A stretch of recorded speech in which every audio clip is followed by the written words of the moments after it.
Welcome. Today we will master the Write an Email task, a crucial part of the TOEFL writing section. You have exactly 7 minutes to read the scenario and craft a professional response that addresses every requirement with precision and clarity.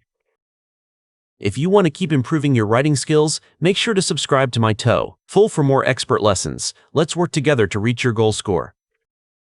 You will read some information and use the information to write an email. You will have 7 minutes to write the email. You recently took a professional certification exam at an official testing center. B scenario places you in a professional context after completing a professional certification exam. This detail establishes that the tone of our email must be formal and respectful from the very beginning. Although you passed and received a digital notification, your physical certificate has not arrived in the mail as expected. The conflict arises because the physical certificate has not arrived, creating a specific problem for you to resolve. We must address this delay clearly while maintaining a polite demeanor to get a helpful response. Write an email to Mr. Baxter. In your email, do the following. You are addressing Mr. Baxter, so you must use a formal salutation and maintain a professional tone throughout the message. Thank Mr. Baxter for the smooth administration of the recent certification exam. This first objective requires us to thank Mr. Baxter to build rapport before bringing up the issue of the missing mail. Explain that your physical certificate has not yet arrived by mail. Here, the prompt directs us to explain the situation regarding the missing document to ensure the recipient understands the context of our request. Ask for a tracking number or a digital PDF copy instead. The final requirement is to ask for specific alternatives such as a tracking number or a digital file to resolve the problem. Write as much as you can and in complete sentences. Your response. Your response. R. Baxter Pro Cert Center, org. This field shows the recipient's professional email address at the certification center, which confirms this is a formal business communication. Missing professional certificate. A strong subject line should be direct and mention the specific problem, like the missing certificate, to ensure the reader understands the urgency immediately. Now let's look at a high-scoring example email. Pay attention to how the writer addresses all the bullet points and uses formal vocabulary to maintain a professional tone.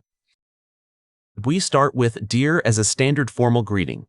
Then we add the recipient's title and name, Mr. Baxter, and conclude with a "to" properly set off the salutation from the rest of the email. We begin the body with "I am writing" to state our intent immediately. Next, we include "to thank you for" to fulfill the first bullet point's requirement. We then specify the smooth administration as the object of our gratitude, and finish with "of the recent certification exam held at your center" to provide the necessary context. We start with the testing environment as our subject. Then we use "was professional and quiet" to describe the positive experience. We follow with "which helped me focus" to show the specific benefit, and end with "during the examination process" to tie it back to the event. We use the transition, however, to signal a shift to the problem. Then we add "I am contacting you" to restate the purpose, followed by "because I have not yet received" to introduce the conflict. Finally, we specify "my physical certificate in the mail" as the missing item.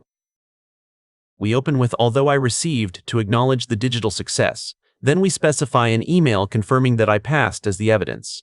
We add the exam 3 weeks ago to show the timeline, and finish with "the printed document has not arrived at my home address" to emphasize the current issue. We start with "I am concerned" to express our feeling about the situation.